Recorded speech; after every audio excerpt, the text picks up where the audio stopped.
दंडत वंदनानिक बार सर्वकला समरथ। डोलन ते राखो प्रभु जन नानक दे करहत। वंदे बोधमयं नित्यं गुरुं शंकर रूपिणं। यमाश्रितो हि वक्रोऽपि चन्द्रः सर्वत्र वन्दते।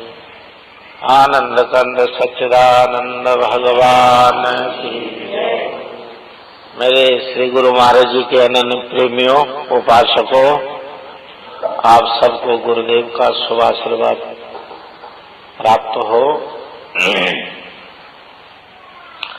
सुन तो आपने लिया ही है। निर्मल मन जन सो मोहि पावा, मोहि कपट छल छिद्र न भावा।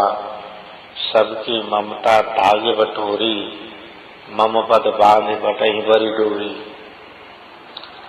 विभीषण भगवान के शरणागत हुआ तो विभीषण जो है वो भगवान को, भगवान का स्वभाव याद दिलाने लगे। और भगवान ने कहा, मेरा जो स्वभाव है कि तुम निर्भय होके पहले आओ, और आने पर क्या होगा? सन्मुख होय जीव मम जबहि, जन्म कोट अघ नासहु तबहि। अघ कहिए पाप के लिए। जीव मेरे सन्मुख हो जाने पर उसके समस्त पाप ताप साप का मैं नाश कर देता हूँ। कोट विप्र बध लागहि जाहु, परे शरण तजता नहीं ताहु। करोड़ों ब्राह्मणों की हत्या भी किसी को लग जाए, करोड़ों जीवों की हत्या लग जाए, ऐसा घोर पाप भी हो जाए, फिर भी अगर वो शरणागत हो गया है उसको मैं त्यागता नहीं। लेकिन उस भक्त के लिए भी कुछ बातें हैं कि मैंने तो उसको मेरे दर्शन से, मम दर्शन फल परम अनूपा जीव पाओ निज सहज स्वरूपाई। मेरे दर्शनों का फल तो अनुपमेय है, लाजवाब है, उसकी कोई उपमा नहीं है संसार में, अद्वितीय है। क्योंकि मेरे दर्शन करने से जीव को अपने निज स्वरूप का ज्ञान हो जाता है। और जिसको निज स्वरूप का ज्ञान हो गया, उसकी अविद्या मोह माया नष्ट हो जाती है। तो जीव पाओ निज सहज स्वरूपा, जीव को अपना सहज स्वरूप प्राप्त हो जाता है मेरे दर्शन मात्र से। लेकिन किस जीव के होता है? वो राम जी का दर्शन तो रावण ने भी किया, युद्ध भूमि में भी किया, जनकपुर में भी किया, और उससे पहले भी बाल्यावस्था में किया। उसकी अविद्या का नाश नहीं हुआ। खुद उनकी माता कैकेयी और दासी मंथरा की अविद्या का नाश नहीं हुआ। ऐसे खरदूषण, तरसरा, बाली, ताड़िका, ये तमाम मारे गए, विराट वगैरह, लेकिन इनका नाश नहीं हुआ। क्यों नाश नहीं हुआ? ये दर्शन तो किए लेकिन शरणागत नहीं हुए। दर्शन किए, शरणागत नहीं हुए। भगवान ने कहा कि दर्शन तो तब शुद्ध रूप में होता है जब सदा शरणागत हो जाए, भगवान के शरणागत हो जाए। वह जीव जो दर्शन करता है, कंस ने कृष्ण के दर्शन करे हैं, शरणागति नहीं है। क्योंकि वहां पर सतोगुणी बुद्धि नहीं है, और बाकी तो दुनिया में राक्षस थे। कंस और रावण दो आदमी ऐसे थे जो पिशाच और निश्चय, ये दोनों तत्व जिनके अंदर थे, तो उनका भक्ति पूर्वक प्रेम करना ये तो असंभव बात है कि वो प्रेम करें। वो तो अपने बाल बच्चों से भी प्रेम नहीं करते। अपने माता पिता, अपने पुत्र, अपनी पत्नी तक को प्रेम नहीं कर सकते नर के साथ, उनमें तो लौकिक प्रेम में नहीं होता। तो भगवत प्रेम तो बड़ा भारी अमृत है, जो कि ब्रह्मा जी भी जिसके लिए तरसते हैं, इंद्र भी तरसता है, 33 करोड़ देवता तरसते हैं कि हमें भगवत प्रेम की एक बूंद मिले। यहाँ पर विभीषण पहले से ही साधक है, पहले से ही पुजारी है। दर्शनों में उसको जो आनंद है वो बहुत दिनों के आशा का प्रतिफल है उसके चित्त में।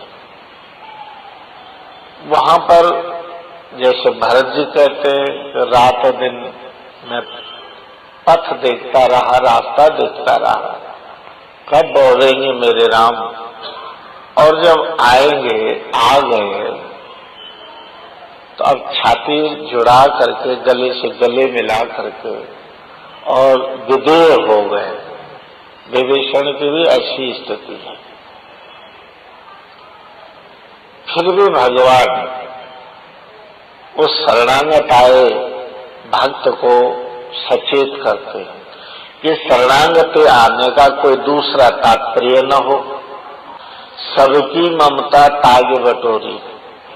और जगह जो तुम्हारे मन के धागे हैं, मन के धागों से कई जगह बंधे हुए हो, जिसको कृष्ण महाराज ने गीता में कहा, सर्वधर्मान परित्यज्य मामेकम शरणं व्रज, वह जो अन्य अन्य आश्रय तेरे चित्त में है उनका सबका त्याग करना पड़ेगा। उनके त्याग के बगैर किसी की शरणागति सफल नहीं हुई। और कोई शरणागत में इसलिए आया हो कि मेरा पुत्र हो जाए, मेरी नौकरी लग जाए, मेरी दुकानदारी चल पड़े जरा, तो फिर वो शरणागत न हुआ, वो तो कई जगह स्वार्थों के डोरियों से बंधा हुआ है। भगवान कह रहे नहीं, जितने तुम्हारे मोह बंधन के धागे हैं इन सबको इकट्ठा करके बट दो, इनको बट लगाओ, डोरी बनाओ मजबूत, सबको इकट्ठा करके, और वो डोरी से अपने मन को मम पद बांध बटहि बरी डोरी, मेरे चरणों से अपने मन को बांध दो। अपने मन को बांध लेने के बाद तो समस्त केंद्र जो है वो भगवान हो गए, और जो इधर उधर ममता के धागे बिखरे पड़े हैं संसार में, वो नहीं रहे, अब खत्म हो गए। तो ऐसे शरणागत हुआ भक्त मुझे अति प्रिय है, और तत्क्षण उसको अपने सहज रूप में अवस्थित हो जाने की शक्ति प्राप्त होती है। बाली से भी भगवान ने कहा, मन क्रम बचन छाड़ी चतुराई, भजत कृपा करें हे रघुराई।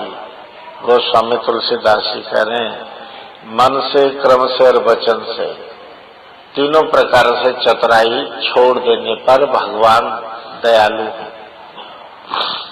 कर्म की चतुराई मरीचि ने करी।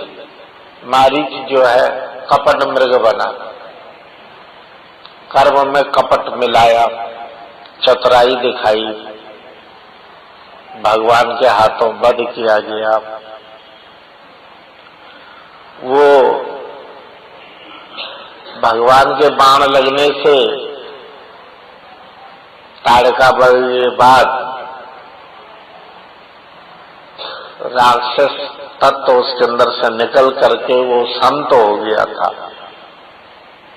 भजन करता था एकांत में, राक्षस से संत हो गया, बिना फर का बाण मारा भगवान ने। आज भगवान जब मुझ मृग का, कपटी मृग का चमड़ा उतारेंगे, तेवन निकट दशानन गयहु, तब मारीच कपट मृग भयो।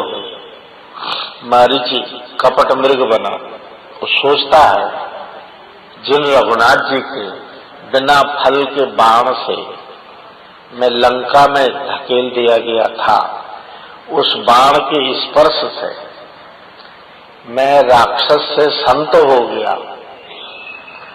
आज भगवान अपने हाथों से मुझे मार के जब मेरा चमड़ा उतारेंगे तो कर परसेंगे, यानी हाथ का स्पर्श होगा, फिर पता नहीं मेरे को क्या सदगति मिलेगी। सर और कर में अंतर है। कर ने तो बना दिया मुझको संत, सर ने, अब कर परसेंगे तो ब्रह्मी हो जाएंगे।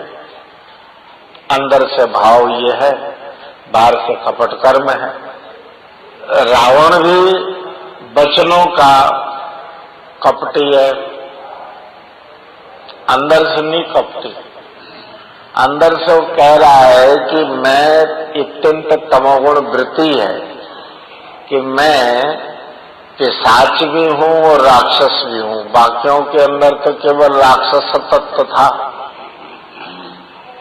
तो उनको तो बद हो जाने के बाद ठीक हुआ, पुनर्जन्म नहीं हुआ, चले गए।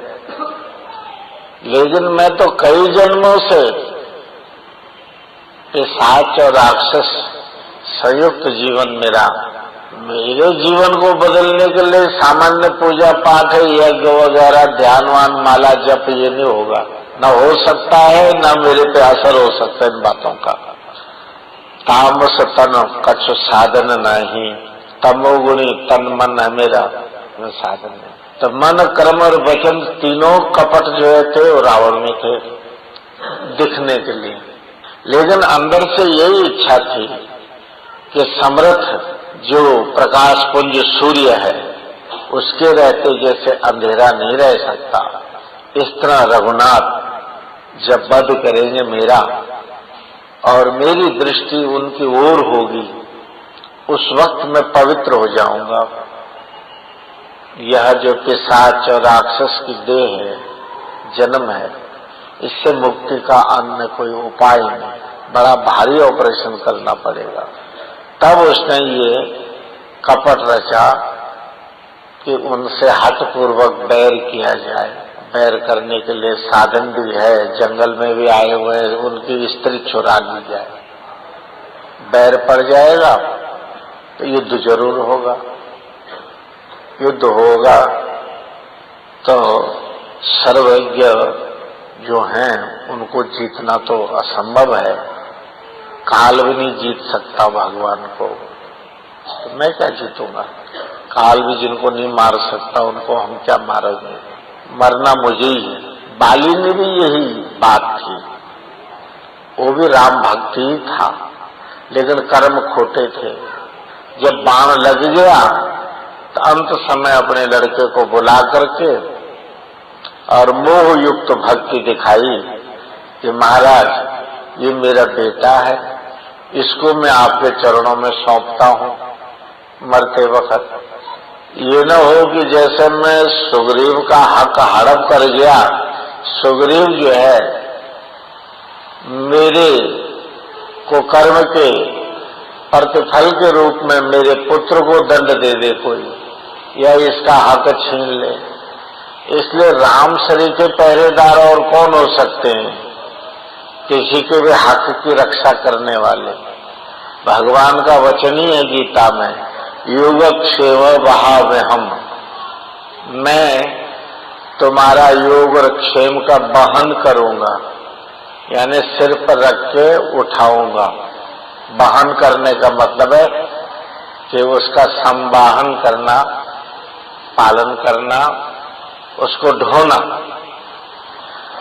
तो भगवान कहते हैं कि पृथ्वी लोक से लेके ब्रह्मलोक तक जो जीवों को अभी तक अप्राप्त है, उसकी प्राप्ति का नाम योग है।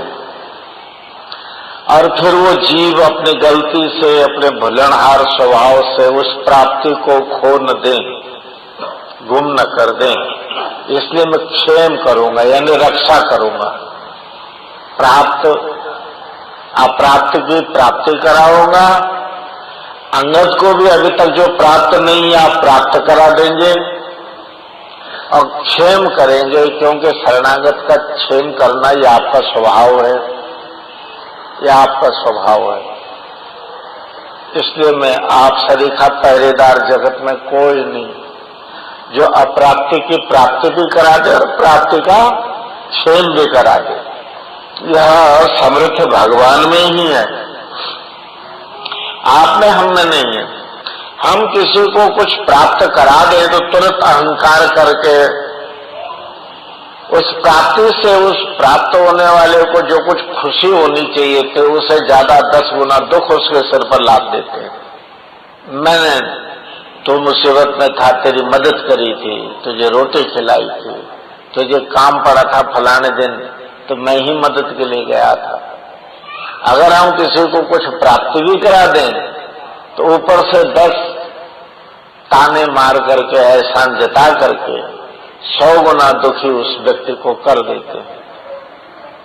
लेकिन भगवान ने आज तक कोई गिनती नहीं रखी कि कितने पतित को पावन किया, कितनों के बंधन काटे, कितने डूबते हुओं को पार लगाया, कितनों की लाज बचाई, कितने निर्धनों को धनवान बनाया, कितने अज्ञानियों को ज्ञान दिया। इसकी कोई गिनती नहीं है। और न भगवान ने कभी वर्णन किया कि मैंने फलाने को तारा, फलाने को तारा, फलाने को तारा। तो अंगद को भगवान के हवाले करके कहता है, भगवान मेरा बेटा तो आपके शरण में है और मैं भी अब आपके शरण में हूं, अंत काल में तेरे हाथ में ही मेरी गति है। तो भगवान उसको ये समझ के कि अब ये भक्त हो गया है, अब ये उपयोगी है इस संसार के लिए भी, अपने खानदान के लिए भी और सबके लिए, वीर भी है। अगर ये जिंदा रह जाए तो आगे जितने अपकर्म इसने पीछे करे हैं, आगे शुभ कर्म करके उनके काट सकता है और संसार के किसी न किसी का सहारा और किसी न किसी की मदद करेगा, भला करेगा। अचल करो तन राखो प्राणा, बाल कहा सुन कृपा निधाना। भगवान बोले, बेटा हम तुमको अचल कर देते हैं, अमर कर देते हैं। कर परसी हरि से पीड़ा, हाथ के स्पर्श करने से सारी पीड़ा का हरण कर लिया। जहां बाण चुभा था वो निकाल के अलग रख दिया। भगवान ने स्पर्श किया उस घाव को, दर्द शांत हो गया। बाली के अंतर में जो अकुलाहट हो रही थी देह त्याग के लिए, वो मृत्युजन पीड़ा शांत हो गई। क्योंकि मृत्यु की पीड़ा, जन्म की पीड़ा, बुढ़ापे की पीड़ा बड़ी भारी बात होती है। तो उस पीड़ा को शांत करके जब उसका मन शांत हो गया तो भगवान कहते हैं कि अचल करो तन राखो प्राणा, मैं तुम्हें अचल करता हूं, तेरे तन में तेरे प्राणों की रक्षा कर लूं, तुझे जिंदा कर दूं वापिस। बाल कहा सुन कृपा निधाना, बाल बोले हे कृपा निधान, हाथ जोड़ के मेरी बेनती सुनो। मृत्यु पीड़ा से छटपटाता प्राणी कभी ऐसी प्रार्थना नहीं कर सकता। सुधि नहीं रहती, बुद्धि नहीं रहती, प्रार्थना कौन करेगा? इंद्रियों पर बल ही नहीं रहता कि हाथ जोड़ने के मुंह से कुछ बोले। तो मृत्यु काल में प्राणाम प्रियांते समय कफवाद पित्त कंठावरोध निर्दोष वर्णन को तस्ते, प्राण अवरोध हो जाए, कफवाद पित्त की विकृति से बुद्धि में सन्निपात हो जाए, ज्ञान तंतु मूर्छा को प्राप्त हो जाए, तो कौन पहचानता है कि ये राम है कि पत्थर है कि मिट्टी है कि क्या है कि क्या नहीं है? उस मृत्यु काल में कुछ नहीं समझ में आता। अभी तो तुम सोचते हो राम राम बोलेंगे अंत काल मुंह से, बहुत मुश्किल है।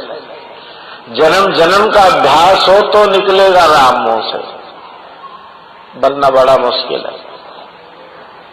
ऐसे विक्लांति होती है मन के अंदर कि उसका वर्णन नहीं किया जा सकता उस दुख का। तो बालू को भगवान ने पहले ही स्थिर कर दिया। अब तक पूछा, तुम्हारे को जिंदा कर दें दोबारा? बोले नहीं महाराज, सुनो मेरी बात। जन्म जन्म मुनि जतन कराही, अंतराम को आवत नाही। जन्म जन्म ऋषि मुनि बहुत सारा यत्न करते, तप करते, योग करते, यज्ञ करते, जप करते महाराज, लेकिन अंत काल में सगुण रूप से राम स्वयं आ जाए। अव्वल तो किसी के मन में ध्यान आना मुश्किल है, मृत्यु काल में राम का ख्याल आना ही मुश्किल है, राम नाम जपना ही मुश्किल है। लेकिन महाराज जब वो कहना और ध्यान करना और सुनना और स्मरण करना मुश्किल है, तो मेरे सामने तो प्रत्यक्ष है राम। अब मैं क्यों चूक करूं? ऋषि मुनियों को जो निधि अप्राप्त थी वो सो हमें प्राप्त हो गई है। और भगवान के चरणों में ख्याल करता हुआ, ध्यान को हृदयगम करता हुआ, बाहर से कठोर कर्म अंदर से प्रीत रखता हुआ भगवान की शरणागति को प्राप्त हो गया, भगवान के निज लोक को समर्पित हो गया। तो कहने का मतलब यह है कि शरणागति होने वाला जीव का पहचान भगवान ही जानते हैं और कोई नहीं जानता। बाहर से सब ठीक है, लेकिन वास्तविक शरणागति कौन हुआ है यह तो जवाब भगवान के पास है।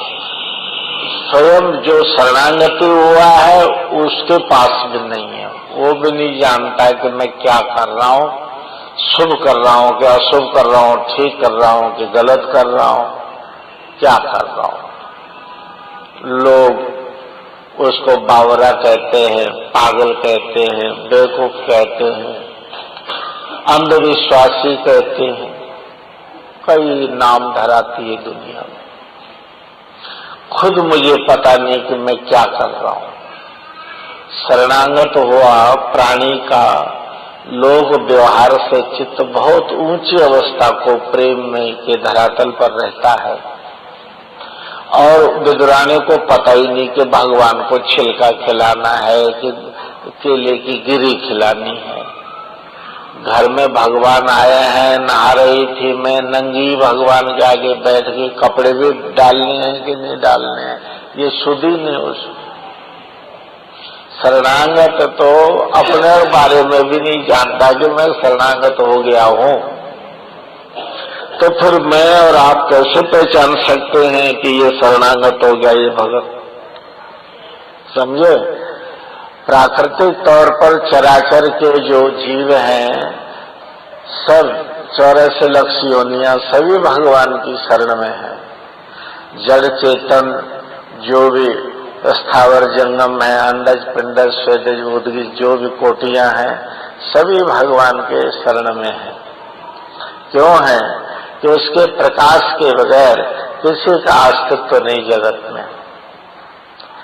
प्रत्येक प्राणी, चाहे वो भला प्राणी है, बुरा प्राणी है, चाहे वो विष है, चाहे अमृत है, चाहे मृत्यु है, चाहे जन्म है, ज्ञान है चाहे अज्ञान है, दुख है या सुख है, अगर उसका कोई अस्तित्व है तो भगवान के अस्तित्व से ही उसका अस्तित्व है।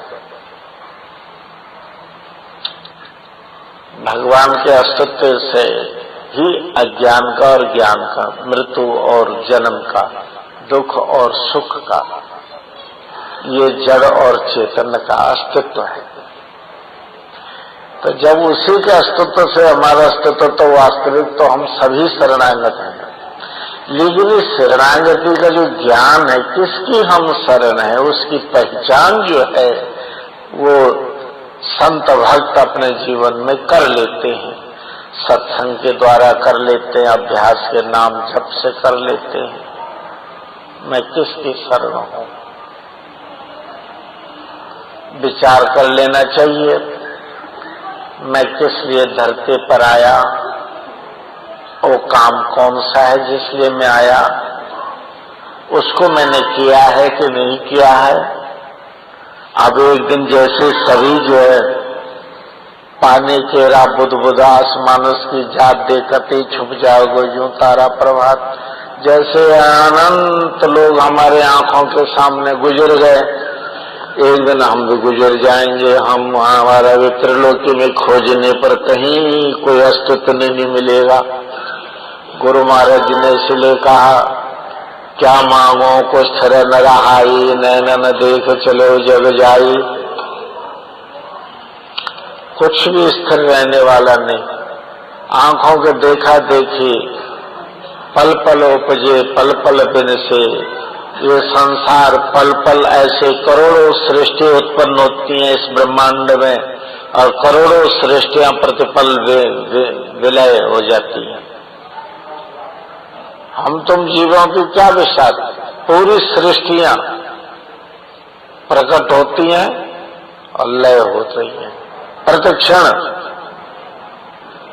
अभी तो बहुत इतना लंबा विस्तार है इस ब्रह्मांड का कि कुछ अंत ही नहीं है। और उसमें एक हमारी ये सृष्टि है जिसमें नवग्रह प्रवाह मंडल और ये सब है, पृथ्वी सूर्य चंद्रमा वगैरह। ऐसी कई सृष्टियां क्षण मात्र में उत्पन्न होती है और क्षण मात्र में नाश होती है। ऐसे अनंत सृष्टि का ज्ञान कैसे होगा? एक छोटा बालक था, हाथ में गिलास पकड़ा हुआ था, समुद्र के किनारे खड़े होकर रो रहा था, समुद्र गरज रहा था। एक संत बहुत बड़े ज्ञानी थे, बहुत लंबी लंबी कथाएं भागवत और वेदांत की चर्चा करते थे। वो शाम को टहलते हुए समुद्र के किनारे निकले, देखा बालक नंग धड़ंग रो रहा है। पूछा, बेटा क्यों रो रहा है? बोले, मुझे पानी चाहिए। ओह, संत समझ गए ये खारा पानी है, पी नहीं पा रहा है, उसको मीठा पानी चाहिए पीने के लिए। अच्छा, ज्ञान कैसे होगा? एक छोटा बालक था, हाथ में गिलास पकड़ा हुआ था, समुद्र के किनारे खड़े होकर रो रहा था, समुद्र गरज रहा था। एक संत बहुत बड़े ज्ञानी थे, बहुत लंबी लंबी कथाएं भागवत और वेदांत की चर्चा करते थे। वो शाम को टहलते हुए समुद्र के किनारे निकले, देखा बालक नंग धड़ंग रो रहा है। पूछा, बेटा क्यों रो रहा है? बोले, मुझे पानी चाहिए। ओह, संत समझ गए ये खारा पानी है, पी नहीं पा रहा है, तो मीठा पानी चाहिए पीने के लिए। अच्छा, ला बेटा गिलास मुझे दे, मैं दौड़ के कहीं से पानी लाता हूँ। नहीं, मैं गिलास नहीं दूंगा। तो फिर पानी आपको कैसे मिलेगा? चुप हो जाओ। वो जोर से रोने लगा। और मैं, चुप हो जाओ भगत, क्यों रो रहा है तू? वो और जोर से चिल्लाने लगा। बोले, बाबा। बोले, हाँ, ये सब पानी ये समुद्र मेरे गिलास में भर दो। बाबा कहने लगा, हद हो गई, ऐसे भी कहीं होगा? सारा समुद्र तेरे गिलास में कैसे भर देंगे? तो बच्चा कहता, बाबा अनंत ब्रह्मांड का ज्ञान तेरी छोटी सी खोपड़ी में कहां से आ जाएगा? बेकार अहंकार करता है कि मैं ज्ञानी हूं, मुझे बहुत ज्ञान हो गया। अनंत ब्रह्मांड आदि मध्यांत ही न है, निर्गुणा गुणात्मने है। निगम नेत से ध्यान न पावा, माया मृग पाछे सो ध्यावा। नैगम आगम तो नेत नेत कहते हैं। भाई, उस ब्रह्मांड की खोज और पाना ये बहुत मुश्किल है। हाँ, और पा लेता है आदमी। एक अंश और अंशी का ज्ञान होने से के संबंध में अगर एक बूंद पानी का ज्ञान हो गया आपको, तो समझ लो कुल सृष्टि का पानी यही है। तो तुम जिस परमात्मा के शरणागति हो, उसके अंशभूत प्रकाश तुम्हारे अंदर भी है। तभी तक तुम्हारा अस्तित्व है जब तक वो प्रकाश है, वो परम पवित्र है। उससे पवित्र और कोई चीज नहीं है। पवित्रानाम पवित्रम च मंगलानाम च मंगलम। परम शिव है वो। और जब वो प्राण इस काया से निकल जाता है तो हम कहते हैं छूत हो गई है, आप जंदो बदलो, पंचगद्दी पियो, हवन करो, ग्रह शुद्धि करो, देव शुद्धि करो, तमाम तत्व शुद्धि करते हैं और तब भोजन करते हैं। तो भाई अगर तेरा इष्ट मित्र या रिश्तेदारी ये शरीर है तो तेरे सामने पड़ा हुआ है, कल तक तो इसके साथ बैठ के खाना खाता था, बातें करता था, एक ही थाली में खाता था, एक ही रजाई में सोता था इसके साथ। आज कौन सी चीज इसमें से निकल गई है कि यह अपवित्र हो गया तेरे लिए? क्या निकल गया इसमें से? पूरा का पूरा तोल लो। अगर जिंदा आदमी 64 किलो का है तो मरने के बाद तो 65-66 किलो का होता है। कुछ घटाए तो बड़ा ही है, तो रोता क्यों है तू? भाई जो पवित्र था इसमें, जिसको प्रेम करना था, जिससे इसका अस्तित्व था, वो नहीं रहा, मरा और गया। क्या हो गया? मर गया। ये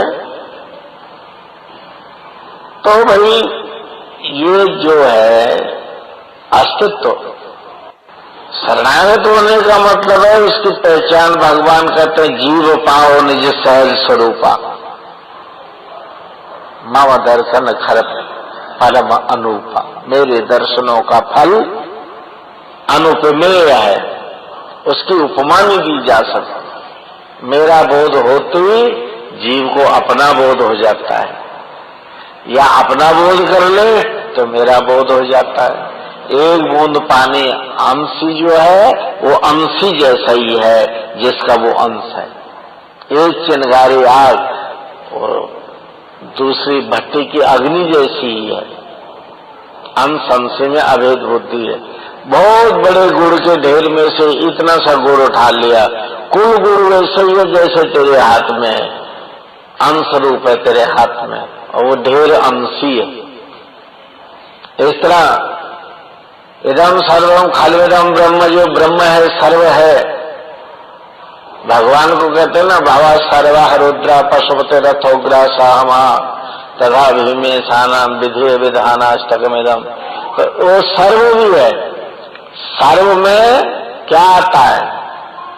अंधेरा भी, उजाला भी, पुण्य भी, पाप भी, हानि भी, लाभ भी, जस भी, अपजस भी, जीवन भी, मृत्यु भी, प्रलय भी और सर्ग भी, सब कुछ आता है। सर्व जो हुआ तो भगवान क्या है? सर्ग है, उत्पत्ति करने वाला मूल बीज है, इसलिए उनको सर्ग कहा। तो ये सर्व में आ जाता है, उत्पत्ति और लय, उद्भव स्थिति और लय, ये तीनों गुण सर्व के अंदर ही आ जाते हैं। तो भगवान सर्व है, ये समझ लेना चाहिए कि वो अंशी हैं और आप उसके अंश हैं। ईश्वर अंश जीव अविनाशी, ये सब समझ लेना चाहिए। तो शरणागति का अर्थ है कि भाई कैसा वो निर्मल हो जाता है कि सन्मुख होई जीव मम जबहि, जन्म कोटि अघनासों तबहि। जन्म जन्म करोड़ों जन्म, एक जन्म क्या करोड़ों जन्म के अघ जो पाप हैं, कर्म का विपाक जो है, वो सब मैं समाप्त कर देता हूँ। कर्म का फल को कर्म विपाक कहते हैं, और कर्म विपाक जो है वो दुख सुख मूलक है। कर्म विपाक में 3 दोष होते हैं, अधिभौतिक, अधिदैविक और आध्यात्मिक। ये 3 दुखों की उत्पत्ति होती है कर्म विपाक से, और ज्ञान होने पर इन तीनों दुखों का स्वयं समन होता है, भोगने से इनका अंत नहीं होता। कोई कहे ये दुख के दिन है, काट लूंगा फिर सुख के आएंगे, लेकिन भैया बेशक हफ्ते बाद तेरा बुखार सुखार उतर जाएगा, लेकिन दूसरे किस्म का और कोई दुख पैदा हो जाएगा। हो सकता है कि फिर तेरे अंदर कमजोरी का दुख हो जाए, हो सकता बदहजमी का दुख हो जाए, मैदा कमजोर हो जाए, जिगर काम न करे, हो सकता है जबान का स्वाद ही बदल जाए, खाना पीना की गंधी अच्छी न लगे तुझे। हो सकता है कमजोरी के मारे चक्कर आने लग जाए, तेरा चिड़चिड़ा स्वभाव हो जाए, गुस्से में तो अपना कपार फोड़ने लगे, दूसरे का फोड़ने लग जाए। हैं? दुख के एक किस्म थोड़ी है, कई किस्में हैं।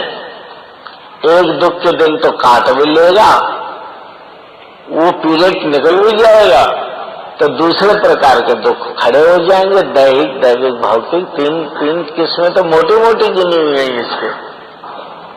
अब दैविक दुखों, भौतिक दुखों का तो अंत नहीं है। तो भोगने से कभी ये अंत नहीं होता, न सुखों का न दुखों का। इनका अंत है ज्ञानम दैवतो कैवलम।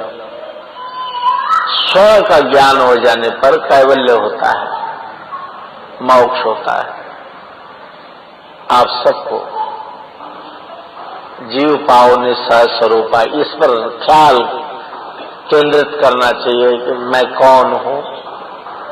कष्टं को हम कुते आयात कामे जननी को मैं ताता। मैं कौन हूं, कहां से आया हूं, मेरा मूल कारण क्या है, मेरे माता पिता हैं कौन, मुझको इस सृष्टि में क्यों भेजा है, और अंत में मुझे कहाँ जाना है।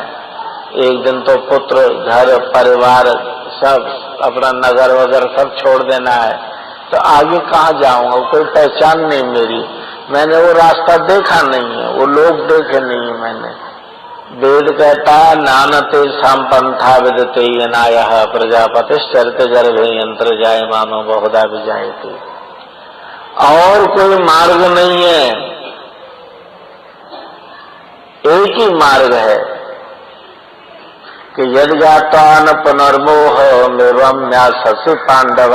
हे अर्जुन, एक ही मार्ग है कि स्व का ज्ञान हो जाने पर फिर पुनर्मोह नहीं होता, दोबारा दुख का बीज नहीं रहता जीवन में, हमेशा के लिए खत्म हो जाता है। वह तत्व भक्त को प्राप्त है। ज्ञान ही भक्त ही नहीं कछ वेदा, उभय हरे भव संशय खेदा। ज्ञान और भक्ति मार्ग में कोई भेद नहीं है, अलग अलग फर्क नहीं है, समझे। दोनों ही भवसागर जनित जो खेद है, दुख है, उसकी शांति कर देते हैं। दुखों की अत्यंता निवृत्ति का नाम मोक्ष है। मनोवृत्ति का अत्यंता निवृत्ति का नाम मोक्ष है। अज्ञान की अत्यंता निवृत्ति का नाम मोक्ष है।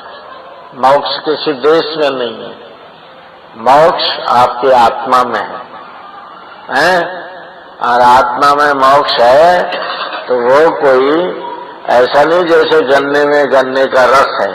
आत्मा ही मोक्ष पद शिव रूप है, कल्याण रूप है, आनंद रूप है। आप अपने आप में सच्चित आनंद है, यह आपका स्वस्वरूप है। अब इस स्वस्वरूप को कैसे पाइए कि नानक गुरुमुख पाइयो कृपा करे हरिहीर। वेद भी कहता आचार्यवान पुरुषो वेद। जो गुरुमुख पुरुष है वही इसका ज्ञाता भी है, वही ज्ञान कर सकता है। आचार्यवान पुरुषो वेदा, ऐसा जो वाक्य है, श्रुति वचन है, यही बाबा जी ने भी कहा कि नानक गुरुमुख पाइयो कृपा करे हरि। गुरुमुख वो उसको पा सकता है। कैसे पा सकता है? कि गुरुमुख को गुरु मार्ग बताता है। भूले को गुरु मार्ग पायो, अवर त्याग हरि भक्ति लायो। भुलनहार जीव को गुरु महाराज जी ने सतमार्ग का दर्शन कराया, असत अवर दुनिया का त्याग करना सिखाया, और त्यागने में हमारी सहायता करी, मदद करी। हम जीवों में इतना बल नहीं था कि हम कुछ त्याग सकते। ऐसी ताकत, त्यागने की ताकत, वैराग्य की वृद्धि की ताकत गुरु के आशीर्वाद से होती है, समझे। ये ऐसे आप, तुम्हारे अंदर इतनी बहादुरी नहीं कि तुम त्याग सको। महावीर और बुद्ध की तरह, शंकराचार्य की तरह या भर्तृहरि की तरह तुम त्याग सको, कुछ इतनी ताकत नहीं तुम में। आ जाओगे रूठ के घर से यहाँ बाबा की कुटिया पर, लेकिन याद घर ही आता रहेगा। उसके लिए भी ताकत चाहिए। ताकत गुरु महाराज से मिलती है? कहता है ना भगवान वेदव्यास ने कहा ना, नमो नमस्ते अखिल मंत्र देवता द्रव्याय सर्वं कर्तव्य क्रियात्मने वैराग्य भक्त्यात् मनजात्म भावितं ज्ञानाय विद्याय गुरुवै नमो नमः। गुरु को नमस्कार है जो ज्ञान वैराग्य से भावित करके हमारे जीवन को विद्यावान बनाता है। अगर गुरु के आशीर्वाद से हम में जो है कामनाओं के प्रति वैराग्य न हो तो हम साधना में और पढ़ाई में आगे निकल ही नहीं सकते, पार ही नहीं, ज्ञान समझ ही नहीं आ सकता, भजन में मन लगेगा ही नहीं, प्राणायाम ध्यान होगा ही नहीं, नित्य नियमों का अनुष्ठान होगा ही नहीं। तो गुरु कृपा ऊर्ध्व कमल विकास अंधकार में भयो प्रकाश। गुरु महाराज जी की कृपा है वो शरणागत जीव पर, और शरणागत जीव के अंदर प्रकाश जरूर होता है। ऐसा मान करके आपको चलना है। ये चीजें आपको सत्संग में समझाई जाती हैं, लौट लौट के यही कहानियां दोहराई जाती हैं। आज मान लो तो यही मार्ग है, और 100 जन्मों के बाद मानोगे तब भी यही रास्ता होगा। अब तुम्हारी मर्जी है, मानो न मानो। हरिओम तत्सत्। ओम पूर्णमदा पूर्णमिदं पूर्णात् पूर्णमुदच्यते पूर्णस्य पूर्णमादाय पूर्णमेवावशिष्यते। ओम शांति शांति शांति। बोलिए दयाल परमहंस भगवान श्री रंगली निवासी भगवान श्री रंगल बिहारी लाल की, परमपुरी भगवान श्री काशी विश्वनाथ बाबा की, जगत गुरु शंकराचार्य भगवान, सनातन धर्म। ओम नमः पार्वती पते हर हर हर महादेव।